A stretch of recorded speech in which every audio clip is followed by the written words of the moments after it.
alternative baked mac and cheese. Let's see how this goes. I made it before, but it was a hotmess.com because the noodles that I used weren't really good, and clearly my daughter is having so much fun. So we're gonna test it out. I got all the products. This is my favorite brand that I use. I use no other brands. Let me show you guys. So as you guys seen, so I have not really butter, but it is. It's like a light type of thing going on. Then I got the 2%. Then I have the reduced fat milk. And of course, gotta have these. I mean, that kind of makes it. Then I have my water boiling already. Not boiling, but on with the salt in it. So once that is boiling, I will put my noodles in and then we'll take it from there and we'll see how this bad. Okay, so the water is boiling. So now I'm gonna go ahead and put this up in here. So let's go.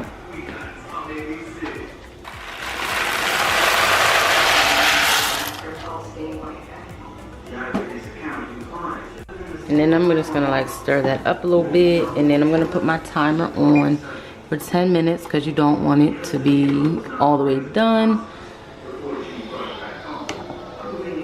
And that's how that goes. So we'll keep stirring it until it gets down. So it's basically done. I got 51 seconds going on here, and y'all forgot to pull my eggs out, so I pulled them out. So I'm about to go ahead and drain this, and then that's when we'll start adding in all the mixtures together. And then I'm gonna preheat my oven for 350. So I'm gonna turn the low heat.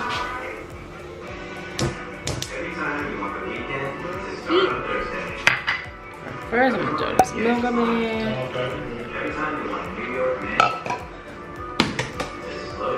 Egg up in here.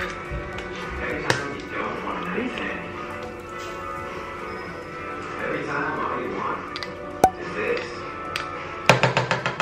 And every time you can't think of a single thing you need, get this line.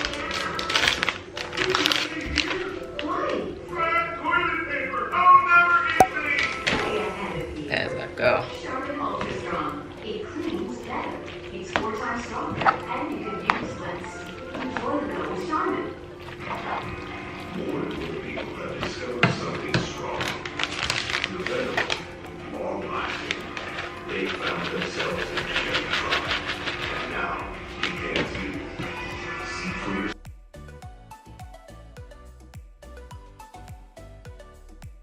Cheese, dried fruit, and nuts. Your tender bender tonight? Oh my God.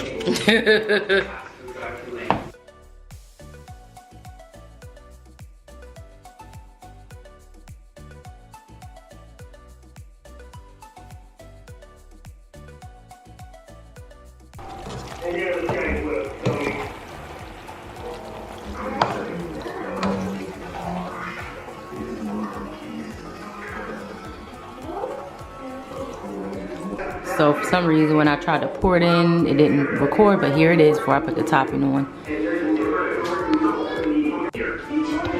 Now let's try. Okay, so I put it all on there. Now we're gonna hit the oven for 30 minutes. So let's set the timer. Timer, 30 minutes. Let's get it. I put the aluminum foil on and then we go. So it is out the oven, guys, and this is what it looks like. Remember though, it won't look identical to regular mac and cheese because of the type of cheese that you are using. So a great tip is put it in your broiler for about 1 to 2 minutes, but keep an eye on it because you know that thing goes really fast, and it will give you the crispy effect. Because you know, with regular baked mac, you're using that sharp cheese. With this one, you're using the 2%, so it's not as heavy for it to really pick up. So put it in the broiler, and it will definitely give you that effect, just like what you see here. Yummers! Can't wait to divulge this.